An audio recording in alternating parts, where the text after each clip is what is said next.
Okay, let's unpack this intriguing idea. Seeing, like, digital devices. We see those glitches, the pixels. It feels like machines see the world differently. Right. But here's the catch, obviously. We're human. Our senses, they just don't work that way. Yeah. And that's where it gets really interesting. Precisely. And for this deep dive, the material you shared really pushes us to look beyond just the visual side of this new aesthetic. Yeah. Our goal isn't just to look at the surface effects of pixels and glitches, but to really dig into what they tell us about media itself. And to do that right, we need to think beyond just sight. Absolutely. Because when we talk about seeing, like, digital devices, there's this whole other world, isn't there? A sound touch, like your phone vibrating. Yeah. And then the really fundamental stuff, signal processing, which is under everything. Exactly. It's almost like trying to imagine a different viewpoint, maybe, like Yeah. thinking about what someone who's hypothetically blind might focus on. Not seeing it as a lack, but as a way to zoom in on all that non-visual information. It's fascinating, and it's good to start by just acknowledging the limits here. This whole idea of seeing like digital devices. Right. We can't actually do it. No. And one source points out that human perception, well, it's actually been outpaced by technology for like over a century now. Wow. Really? That long? Yeah, it's not just modern digital stuff. Even older analog tech, think gramophones, film they were capturing and reproducing information in ways our own senses couldn't fully keep up with. We just don't have the same bandwidth. Right. Even back then, early 1900s, tech was already doing more than we could naturally perceive. But, like Bruce Sterling mentioned, there's still value in the metaphor, right? In this pretending. Absolutely. By trying to get our heads around how machines see, maybe even how they think, we can stumble onto new creative ideas. It's about the different perspectives we get from trying on this sort of alien viewpoint. So if we can't truly see like a machine, where should we focus to really understand their impact? The sources seem to point away from just the visual. They do. One really compelling idea comes from disability studies, this concept of non-visual aesthetics. Okay. It basically shifts our focus to how media engage our other senses, hearing, touch, maybe even balance. It forces us to think more broadly. Which connects really well to that idea that all media are actually mixed media, doesn't it? Yeah. Even something we think of as purely visual, like a web page. It's never just the images. There's sound, maybe the haptics of a device, the whole sensory package. Exactly. And underneath all that sensory input, you've got this fundamental layer, signal processing. Okay, unpack that a bit. Well, think about it, whether it's an image, a sound, any mediated information, it's all built on manipulating and transmitting signals. Understanding that basic process is, well, it's absolutely key to grasping how these technologies work deep down. Okay, so we're digging deeper than the surface, looking at all the senses, focusing on these underlying signals. Now, this seems like a good place to bring in Gilbert Simondon and his philosophy of communication. He was thinking about this stuff way back, wasn't he? He really was. What's so insightful is how Simondon, writing, mid-20th century, was already using ideas from cybernetics and signal processing to understand communication very broadly. Not just between people. No, not at all. Within biological systems, technological ones too. He talked about concepts like transduction, converting energy like sound into electrical signals in a mic, and amplification, modulation, resonance, feedback. These are all fundamental to how our digital devices work today. He was way ahead of the curve. And modulation was a big one for him, wasn't it? Not just technically, but as this core process where information and energy kind of get woven together. Yes. He used the example of a vacuum tube, where a tiny voltage change gets modulated, shaped to carry a much bigger signal. He saw this as a basic principle, not just for tech, but for living things too. How so? For Simondon, a modulator is any system that brings info and energy together. Raw energy gets structured by the information, so he saw perception as information coming into an organism. And action. That's the organism's organized energy interacting with its environment, its milieu. He thought of these modulators almost like black boxes. Tools to understand all sorts of things. Like what kind of things? Well, photosynthesis in plants, how animals perceive their world, even how we humans perceive and interact with objects, all involve this modulation principle. That's a really powerful way to frame it. Mm-hmm. So even though we can't directly sense, say, the tiny voltage changes inside a chip. Or even in our own nerves. Right. But we can transduce them, turn them into something we can sense, like when your computer makes a beep sound because of some internal process. Exactly. Which ties into his idea that studying modulation and transduction is almost like doing archaeology, kind of echoing Foucault. Archaeology signals. Sort of. He really emphasized the sonic, the vibrational aspects of communication, even in nature. It's like he was saying, hey, before we got obsessed with the visual, there was this whole underlying world of signals being passed around through sound and vibration. Focusing only on the visual makes us miss a huge part of the picture. So this idea of understanding machines, understanding the world through non-visual senses isn't totally new. The sources then walk us through some amazing historical examples, like between 1860 and 1930, where sound and signal were just incredibly intertwined. Let's start with the telegraph. I always pictured Morse code as dots and dashes on paper. Yeah, that's the common image. But what's fascinating is how it actually evolved in practice. It started visual, yes, but telegraph operators quickly figured out it was way faster and more efficient to listen to the clicks of the sounder. Just by ear. By ear. They developed these incredibly fine-tuned listening skills, hearing the rhythm, the pattern. It was almost musical.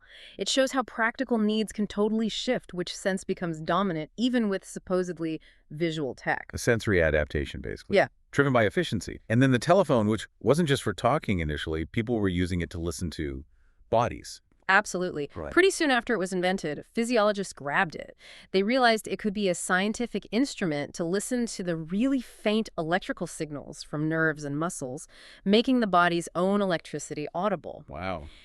And it wasn't just internal signals. The early phone network itself became this giant listening device. You mean like that natural radio thing? Thomas Watson, Bell's assistant, accidentally hearing weird sounds through the lines. Exactly.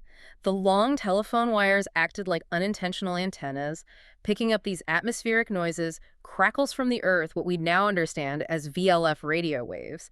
This was before anyone really understood electromagnetic radio transmission. So he just stumbled upon it because the phone could turn those waves into sound. Pretty much. He had the right transducer, the telephone receiver, turning these invisible electromagnetic phenomena into something audible. It's a perfect example of how technology mediates our perception, lets us sense things we otherwise couldn't. And this stuff even influenced linguistics. Right, Ferdinand de Saussure, a giant in linguistics, was apparently influenced by the telephone. He conceived of language partly as this speaking circuit between two people. Amazing how these technologies just permeated thinking everywhere. It really is. And then neurophysiology takes it even further, using vacuum tubes, amplifiers, and telephone parts to literally listen to brain activity. Yeah, the drive was always to make the imperceptible perceptible, often audibly. Researchers like Forbes and Thatcher were boosting these tiny neural signals and listening in. Listening to neurons fire. Essentially, yes. Even Edgar Adrian, the Nobel laureate, stressed how listening to the amplified nerve signals often sparked insights. He found patterns by ear that weren't obvious otherwise. They even used this audibly during brain surgery for real-time feedback. That's intense. And it wasn't just about the sound itself. Even researchers focused purely on vision, like Hubel and Wiesel with their famous cat experiments. They were listening too. They were. While studying the visual cortex, mapping how cats see, they had electrodes hooked up to amplifiers and speakers. They noted distinct sounds, different patterns of neuronal firing corresponding to different visual stimuli they showed the cats. So sound was part of their research process for vision. Absolutely.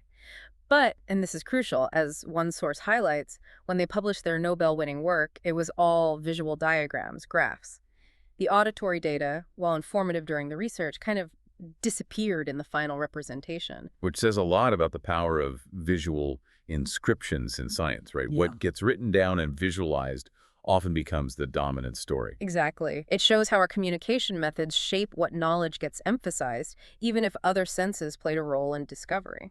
And it wasn't just listening to signals, but also trying to model them electrically.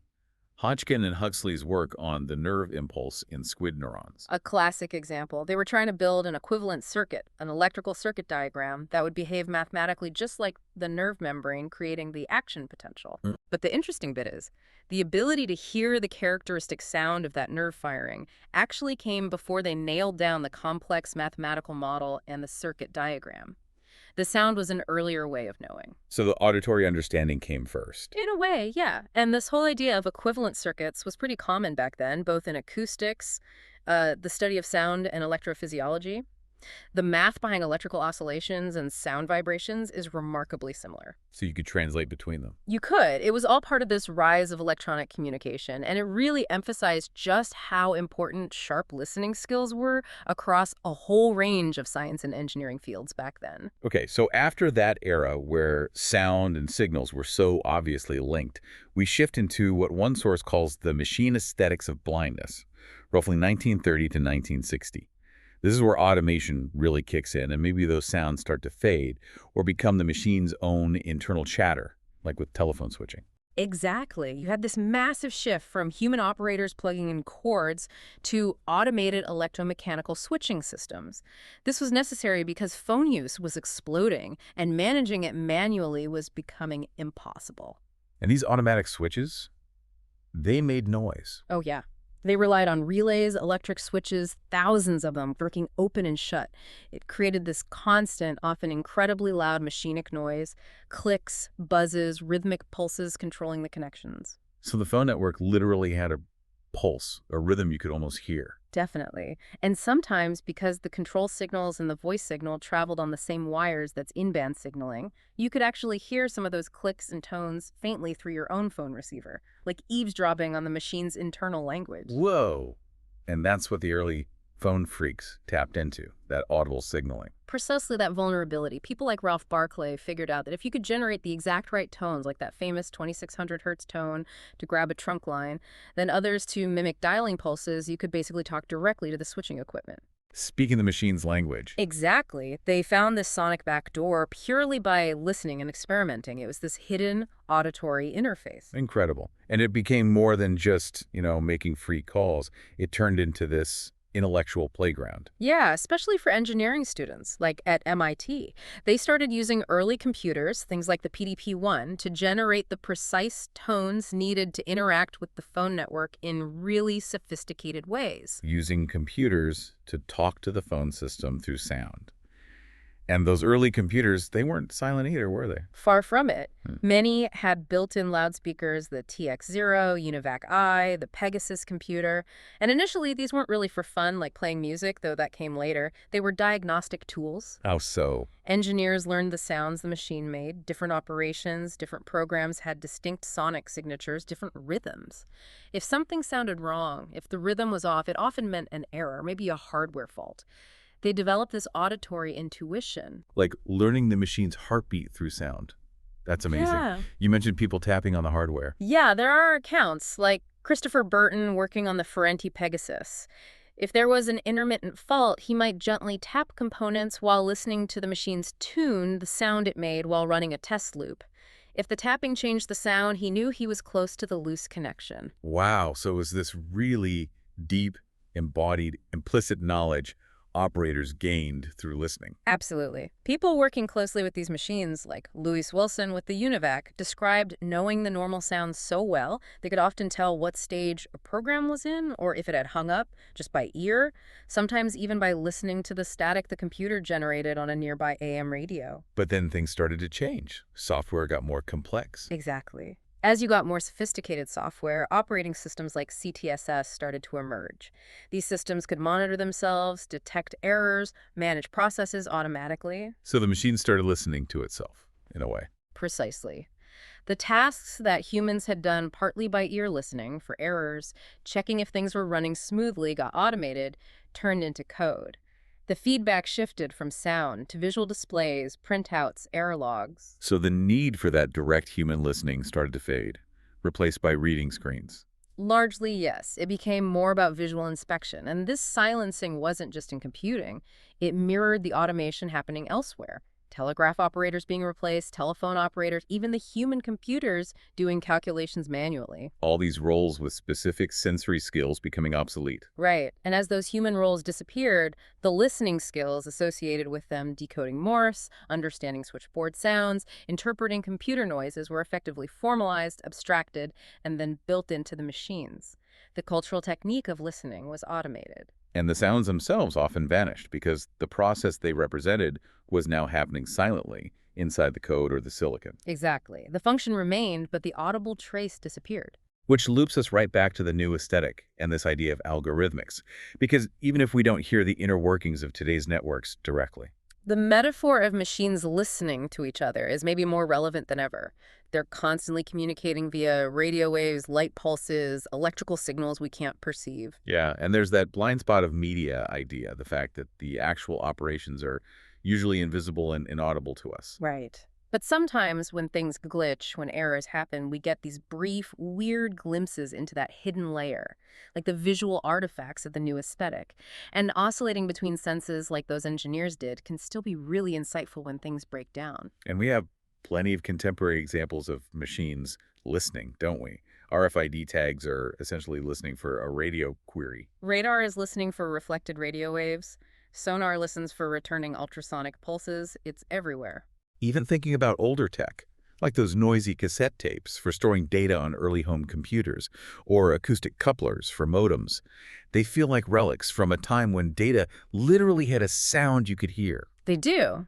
And this concept of algorithmics, this blend of algorithm, the code, the symbolic, and rhythm, the signal, the physical timing, the flow, feels like a really useful way to think about it. Trying to grasp both the logic and the physical pulse of these systems. Exactly. It suggests we need to understand both the abstract code and the concrete, often rhythmic signal processing happening underneath, Mhm. and looking at things through this aesthetics of blindness, focusing on the non-visual, the signals, the rhythms. It actually helps us get a much fuller picture of what seeing even means in our current media culture. It's not just about the eyes anymore. It really isn't. So the big takeaway here, I think, is that to really get our heads around the new aesthetic and just digital culture in general, we absolutely have to look beyond the screen, beyond the visual. We need to appreciate this whole hidden world of signals, of non-visual ways information moves and is processed. And looking back at how we used to interact with tech, through sound, through listening, it gives us such a richer context for today. Absolutely. It's a history we've sort of forgotten, but it's incredibly relevant. Which leaves us with a final thought for you, the listener, to mull over. Think about how much of our modern world runs on this kind of inaudible listening. Machines talking to machines in ways we don't perceive. What might we be missing or misunderstanding by being so focused on the visual interfaces? Maybe starting to think about the algorithms around us, that constant interplay of code and signal could unlock a whole new way of understanding the technologies that shape our lives.